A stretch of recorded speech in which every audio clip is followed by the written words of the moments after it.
You're listening to the What is a Woman podcast, hosted by the Catholic Family Podcast. Hi, everybody, and welcome to the What is a Woman podcast, hosted by Holly and Mandy. Unfortunately, Holly's not here today. She's busy. She's got a lot of stuff on the go, so she couldn't make it. So I decided, I would just try to wing it and go it alone. So here I am, guys. You have to put up with me. And apparently, we just repeat each other anyway. So it's now you don't get it. You don't get it in parrot motion. Just me. We were off this weekend, off to Middleville, Michigan. Holly and I went to visit some really good friends, and we had a really, really good time. It was really great, and I want to give a little shout out to all our friends from Middleville and some visiting people too, like Alexandra and Lauren, and let me try to remember them all. Of course, who was hosting us was Alexa and my besties, Beth and Cassandra, Maria, not just Maria. She's from the Middleville parish, and Tammy. Let me think, am I missing anybody? And of course, I can't forget my good friend Sherry. We saw her at Mass the next day in Middleville. And we also really enjoyed talking to Father Applehands. And of course, the good sisters there at Middleville. Sister Dolorosa and Sister Michaela. Is that right? Sorry if I get it wrong, but I'm pretty sure that's what their names are. We do enjoy visiting with them. We visited them with them on several occasions. And they've been up here to Canada to come teach the little kids catechism. So always a pleasure. And while we were down there in Middleville, I've been friends with a couple of these women for a long time. Like maybe I'm going on 15 years. And one of my best friends there, she was recounting how we met. And it really was very interesting because I had sort of forgotten. But we met via Facebook. And back in the day, I used to do a lot of posting from books. I would read these books and I would find them really, really interesting. And so I'd say, this is really good. And so I'd post it. And the one thing that I noticed, this is when I first really noticed that something was wrong with the written material. Because I was posting from old yellow books with imprimaturs, like really old books. And every time I took something, I said, oh, this is really good. And I put it up on Facebook. The backlash I would receive from people, I mean, first of all, I think they thought I was just making it up. Like it was just my words. Maybe they missed the part where it was a quote out of a book or something like. But they would get really, really angry. And this was even traditional Catholics. And what I realized was the difference in the writing from the old yellow books with the imprimaturs to the novice order writings, the sentiment was different. There was if you go into an old yellow book with an imprimatur, the depth and the gravity of the situation is so deep that it's almost kind of, a little bit bone chilling. Like it really, really resonates and it sinks it home. Whereas the novice order, they've changed everything to make it very light and very fluffy and we all go to heaven kind of stuff. And there is a noticeable difference in the writing. And I know we've mentioned, Holly and I have mentioned on the podcast before, that this is why a lot of times, especially with the tan books, when they do a reprint of the books, they change the sentiment of it because they find it too harsh. They find, nobody will, that's too harsh. Like, I don't know. Maybe they say, we have a different angle on this now. But many of us have come to tradition through the novice order. So we were very used to listening to this new sentiment, this new very light and airy. And I'm not going to say we all go to heaven, but and the word positive is maybe not the correct word either.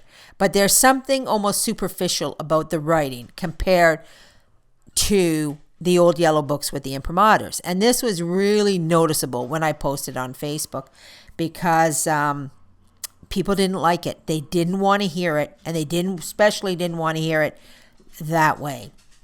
But this one particular friend, I had posted a thing, and it was called "It Is Appointed." That was the title of what I had written. Now, I've kind of forgotten a little bit of it, but she remembered. My friend, she remembered it very clearly. She said it was by Saint Alphonsus Liguori.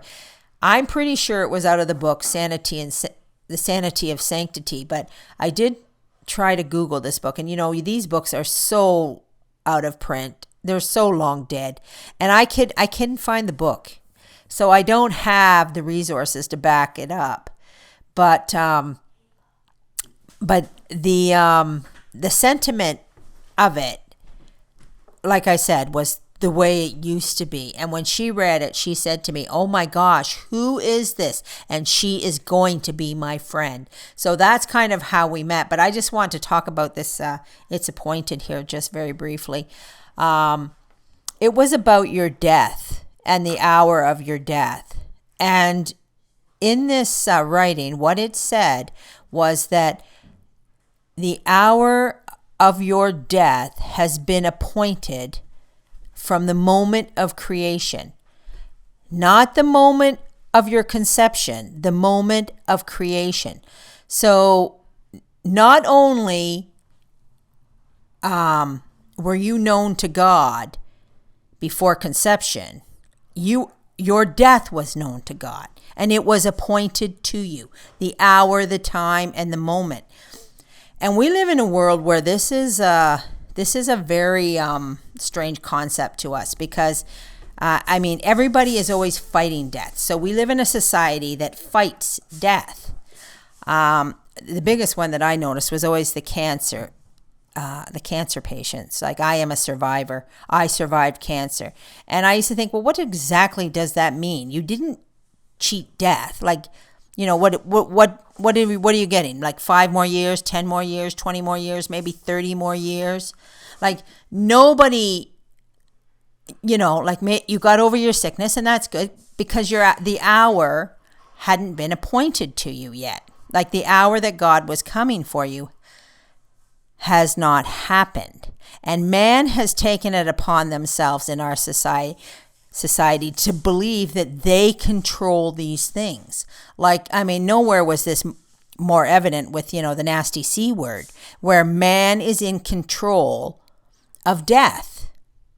And there simply aren't. Like, the hour and the moment was determined at the moment of creation, not even the moment of your conception. So this is how far back this hour and moment that you're going to die goes, right? God knows. And in the old days, they would say, everybody used to say, when somebody died, like, maybe somebody died at 14 or 15, or even a baby, or 50 or 40. Everybody said it was his time. It was his time. We understood the concept of it was his time for what? I don't know, 2,000 years? And then this new sentiment comes in, the 60s come in, and all of a sudden we have this age of scientists and doctors that believe they can control the things of God. That they can start and stop life. And we know for a fact, only the good Lord gives life, and the good Lord takes life.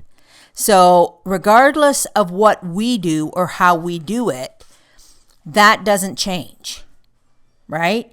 If somebody is murdered, that was their hour and their moment, and God allowed it. Say somebody was, attempted murder, and the murder didn't, happen. That's because that was not their time. God stops, if he feels like it, all things, or lets it happen. So, this is the thing that we have to reflect upon in this world. There's so many things. Cancer's one, the heart and stroke, maybe even MAD, Mothers Against Drunk Drivers. Like, we have to stop I don't encourage anybody to drive drunk, that's for sure. But they believed they could stop death if they could just get all the drunk drivers off the road. This is not a fact. If somebody is killed by a drunk driver, that's a very, very sad thing. But that hour in that moment was coming, whether the drunk driver was coming or whether they drove their car off a cliff themselves. This is what we have to accept, and we have to see that this twisting is happening, that the hour and the moment was already appointed. In the Hail Mary, we say the very last line, pray for us now and at the hour of our death. Because those are the only two moments in life that matter. Not the past, not the future. Now, because now at this moment, we have a choice to make whether we're going to please God or please ourselves.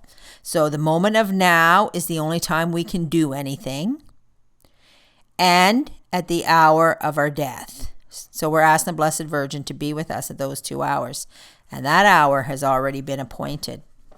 So anyway, this was all in this book with wherever I got it from. I thought it was The Sanity of Sanctity. My friend says it was St. Alphonsus Liguori. Unfortunately, I have nothing to, I don't have it to back it up. But I mean, I know after reading that, I changed my whole entire perspective, about arguing when and how somebody dies, even if they're taken in a very drastic circumstances, like by the hands of another person, whether murder or drunk driving or stuff like that. Maybe we can stop drunk drivers, but we can't stop death. And as they say, there's only two things in life that are for certain: death and taxes. If we were born, we are going to die. And how much easier and more beautiful is it to be able to go through life and have the confidence in knowing that God has already appointed the hour and the moment. It certainly gives a certain peace of soul. We don't have to fret and worry about so many things, right? All we have to worry about is the state of our soul, how we're going to get to heaven, and just doing what's right all the time. So anyway, I feel like I'm just talking to myself here with Holly gone. It's a little difficult to just get up and just talk by yourself. It's far easier to interact with somebody else and to bounce ideas off each other, even if you're only repeating what each other has said. But Holly's very, very busy and she didn't have time. And I didn't want to disappoint. And I wanted to give that shout out to everybody in Middleville, how much we really enjoyed coming there. It's almost like we belong to that parish now. We've been coming so frequently. So, and anytime anybody wants to come up to Canada and visit us, we'll certainly find a way to put you up and visit and all those great things. So, that's it, everybody. I hope you have a good day, and hopefully Holly will be back with us next week. May God bless us, Our Lady guide and protect us, and as always, Saint Teresa, pray for us.